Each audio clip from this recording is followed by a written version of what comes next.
Pero nakababahala dito mga kababayan is yung naidagdag na utang under the current administration. Kung titingnan nyo ha, kalagitnaan pa lang tayo ng administrasyon ni Marcos Jr. And ang utang natin is at 17.3 trillion.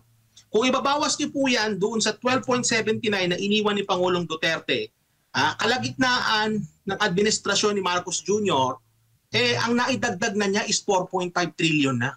Tandaan nyo ha, buong administrasyon ni Pangulong Duterte, that was 6 years. Around 6 trillion ang naidagdag sa utang. And yet kay Marcos Jr., nasa kalagitnaan pa lang tayo, nasa 4.5 trillion na. So ang aking estimate dyan is by the time na matapos si Marcos Jr. nasa 2028, ang maidadagdag sa ating utang ni Marcos Jr., ng kanyang administrasyon, 9 trillion pesos po ang madadagdag. Projection ko na ito kasi kung ganito yung rate ng increase ng pangungutang natin, by the time he leaves office, ang naidagdag ni Marcos Jr. na utang is 9 trillion. Kumpara nyo kay Pangulong Duterte, which was at 6 trillion, may pandemic pa noong time na yon. Ngayon, wala naman po tayong pandemic. Bakit 9 trillion ang naidagdag dyan? Saan napunta yung 9 trillion? So that's the question. Another question is, kayo, mga nanonood, taong bayan, naramdaman nyo po ba kung saan ang punta? No? Naramdaman nyo po ba itong 9 trillion na utang na ito?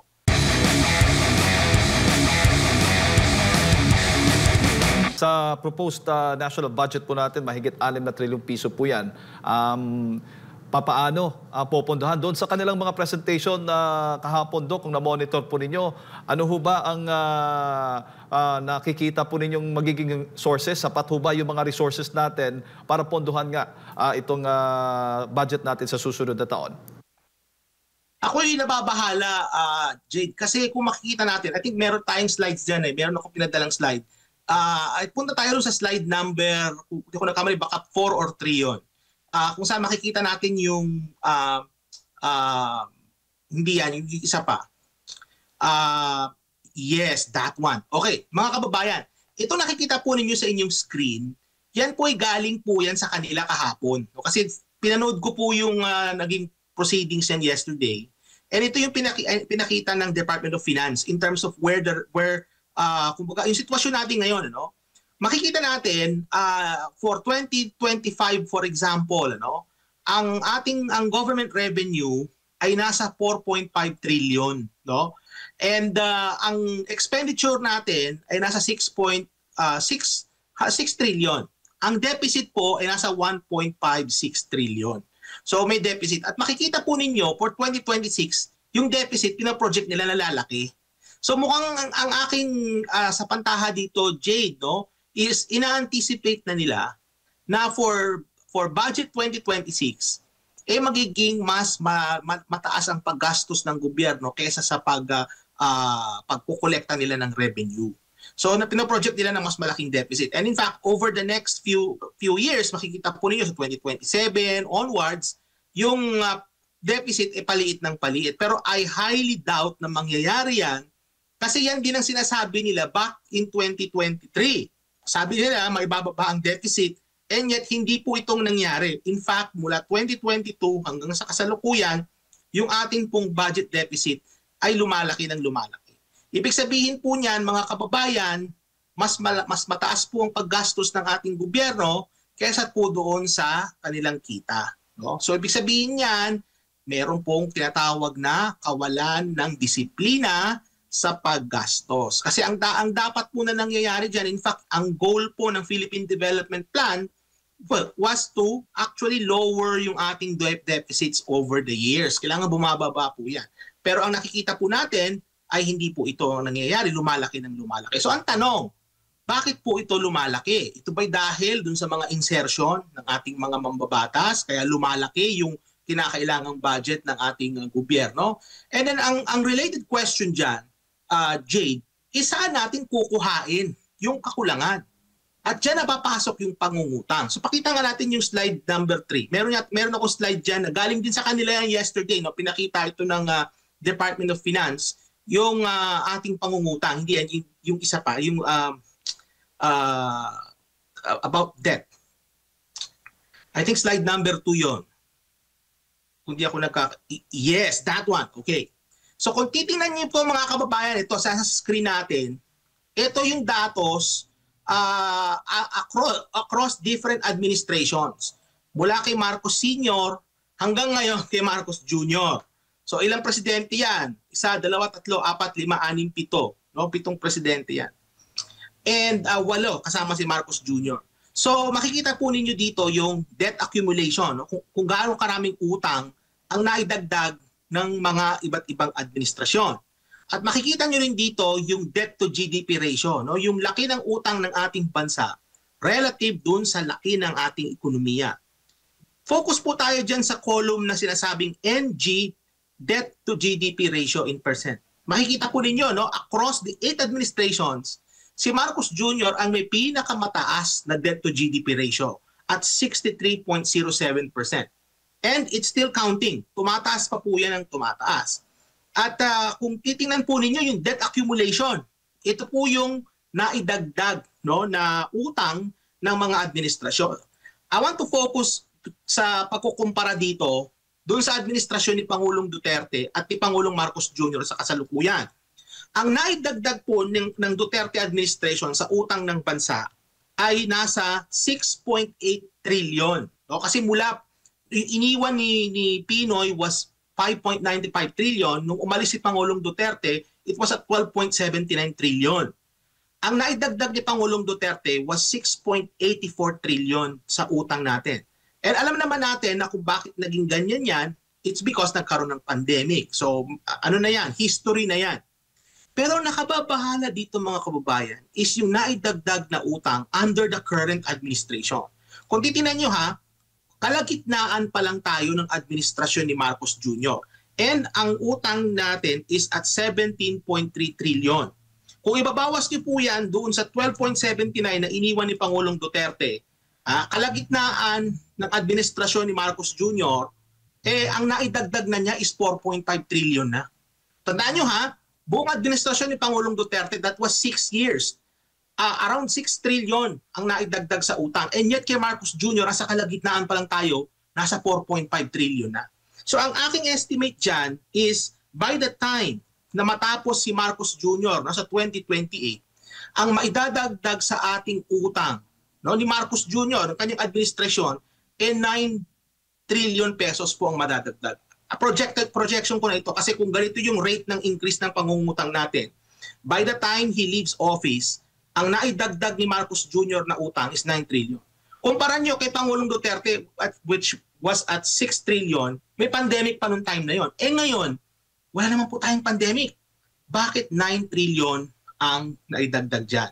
Saan napunta yung 9 trillion? So that's the question. Another question is, kayo, mga nanonood, taong bayan, naramdaman nyo po ba kung saan ang punta? No? Naramdaman nyo po ba itong 9 trillion na utang na ito? And then ikatlo, nagkaroon ba ng improvement, no, sa buhay ng tao mula dito sa inutang na ito? Nag-translate ba ito into meaningful economic outcomes? Nag-translate ba ito in terms of economic growth? No? So these were the questions, Jade and Admar, that I was expecting that some of the people doon sa mga committee, yung ating mga magagaling na mga congressman, yan ang inaasahan ko na sana tinanong nila, and yet wala kasi mga critical thinkers na mga economists din sa house natin. So kailangan, I think, magkaroon dyan ng critical thinker, no, na economist to ask these kinds of questions. Kasi nga, this is a matter of important public concern. Kasi ano yun pera ng taong bayan yan, yung dinagdag na utang, pagbabayaran yan ng mamamayan.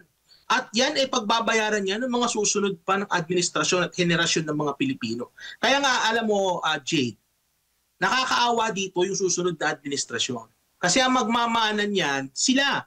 And imagine 63% ang ating debt to GDP ratio. And fino-forecast yan ng Department of Finance na mas tataas pa yan, no, hanggang sa katapusan ng termino ni Marcos Jr. Kaya nakababahala po yan, mga kababayan. No? At ako'y nababahala dahil wala nagtanong nito, no, kahapon doon sa deliberation sa House, Jade. Opo. Ang tanong naman ngayon, Doc, papaano ito mababayaran ng mga susunod na henerasyon? Papaano, ano bang mga sources natin? Kasi nakikita natin sa sinasabi po ninyo, ang pinaka-source natin, utang. Yes. Hindi, meron namang collection, no? May internal revenue tayo. In fact, nandun din sa isang slide natin, pero huwag pakita natin kanina. Ano yan meron tayong collection sa mga sa buwis, no? Meron tayong collection mula sa mga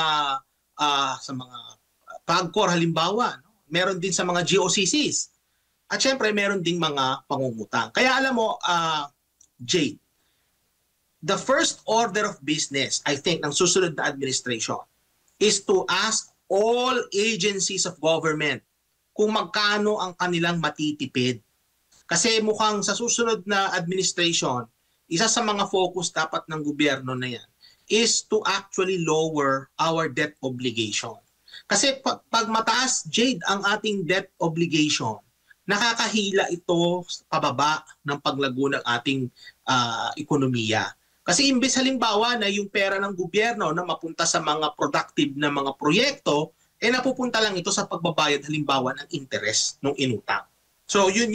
So kumbaga, ang isa sa mga dapat na gawin ng susunod na administration is how to actually lower yung ating debt to GDP ratio. Kailangan maibabayan to sustainable levels. Kasi what if, Jade, magkaroon ng panibagong economic shock in the future? Kagaya halimbawa nung pandemya na hindi naman natin inaasahan, bigla na lang dumating sa atin. Mabuti na lang ng mga panahon na yon, ang ating debt to GDP ratio was around 40%. So kung nagkaroon man ng dagdag na 20%, no, naging 60-something% yan, meron pa rin tayong kumbaga masasandalan. Pero sa ngayon, no, makikita natin kay Marcos Jr., we are already now sitting at 63%. In fact, ang pinakamataas sa not really in the history, but in the last 40 years, was around 71%. No, yung ating debt to GDP ratio. Around 71%. So, papalapit na tayo doon. No? 63 is, ilang porsyento na lang yan, nasa 71 ka na. Diba? So, kinakailangan ang susunod ng gobyerno dyan, susunod na administration, maibabayan, ma-increase yung ating revenues, no, yung ating spending, magkaroon tayong tinatawag na fiscal discipline, Jade, and at the same time is magkaroon ng kumbaga appeal to the different agencies kung saan sila makakahanap ng savings. Alam mo dito sa Canada, Jade, isa sa mga ginagawa ng gobyerno dito, kapag ka nakahanap ng savings ang isang ahensya, tatapatan yun ng gobyerno. Kung nakahanap ka ng 1 peso mo, 1 peso na savings, dadagdagan ko ng 1 peso yung budget mo kung makahanap ka ng 1 peso na saving. So isa yun sa mga pwede nating gawin para ma-encourage yung ating mga iba't ibang ahensya na magtipid. Kasi sa ngayon nakikita natin mukhang ang ating spending kumbaga parang out of control Walang control sa spending, gastos tayo ng gastos without regard kung saan natin kukuhain, kumbaga parang bahala na. Yung susunod na administrasyon na lang ang magmumroblema niyan, tayo ituloy-tuloy lang sa paggastos.